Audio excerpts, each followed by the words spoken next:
चला दर्पण news. हुपरीत tender घोटाळ्याचे चाहूल, मान्यता वेगळी टेंडर वेगळे, मर्जीतील ठेकेदारांसाठी क्लंबिंगचा घाट। हुपरी नगरपालिकेतील सध्या सुरू असलेल्या विकास कामांच्या निविदा प्रक्रियेवर गंभीर संशय व्यक्त केला जात असून प्रशासकीय मान्यता, तांत्रिक मान्यता आणि प्रत्यक्ष प्रसिद्ध करण्यात आलेली टेंडर यादी यामध्ये तफावत असल्याचा आरोप समोर येत आहे। मंजूर कामांची यादी वेगळी असताना टेंडरमध्ये वेगळी कामं दाखवणं, अनेक स्वतंत्र कामांचं कृत्रिम क्लंबिंग करणं तसेच जाचक अटींचा समावेश करून स्पर्धा मर्यादित करणं असे अनेक प्रकार सुरू असल्याची चर्चा शहरात रंगली आहे। स्थानिक ठेकेदारांच्या म्हणण्यानुसार ज्या कामांना प्रशासकीय मान्यता मिळाली त्यांचे स्वतंत्र निविदा काढणं अपेक्षित असताना अनेक कामे एकत्र करून मोठे टेंडर तयार करण्यात आले आहे। त्यामुळे लहान व मध्यम स्थानिक कंत्राटदारांना पात्रतेबाहेर ठेवून काही निवडक मर्जीतील ठेकेदारांना संधी देण्याचा प्रयत्न होत असल्याचा आरोप केला जात आहे। ऑनलाईन टेंडर प्रक्रियेतही गंभीर त्रुटी। निविदा प्रक्रियेत सर्वात महत्त्वाचं मानले जाणारे कामांची संपूर्ण यादी, अंदाजपत्रक, बीओक्यू, तांत्रिक तपशील आणि रेखाचित्रे उपलब्ध नसल्याची तक्रार अनेक इच्छुक ठेकेदारांनी केली आहे।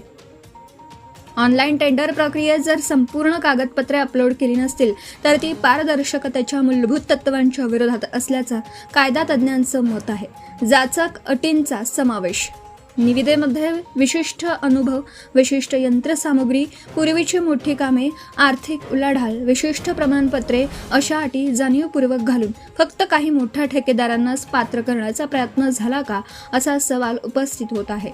अशा अटी जर कामाच्या स्वरूपाशी असंबंधित किंवा अतार्किक असतील तर त्या न्यायालयात आव्हान देता येऊ शकतात। संबंधित अधिकाऱ्यांची भूमिका संशयाच्या भोवऱ्यात या संपूर्ण प्रक्रियेमध्ये संबंधित विभाग, प्रमुख अभियंता विभाग आणि मुख्याधिकारी यांच्या भूमिकेवरही प्रश्नचिन्ह निर्माण झालं आहे।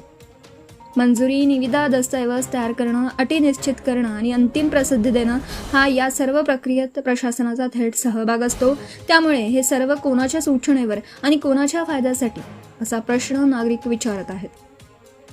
लवकरच या विषयाबाबत मुख्याधिकारी यांच्या मनमानी टेंडर कारभाराविरोधात ठेकेदार व काही संघटनेच्या लिखित करावी वरिष्ठ अधिकाऱ्यांच्याकडे दिल्या जाणार आहेत। शहरातील संघटनेच्या वतीने तसेच करदाते व ठेकेदारांकडून सर्व प्रशासकीय मान्यतापत्रे, तांत्रिक मंजुरी अंदाजपत्रके, कामांची मूळ यादी आणि टेंडर दस्तऐवज सार्वजनिक करण्याची मागणी होत आहे। सविस्तर भाग लवकरच।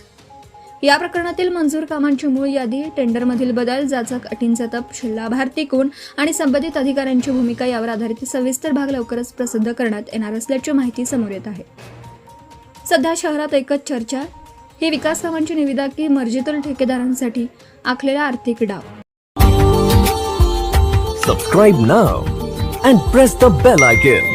Never miss an update.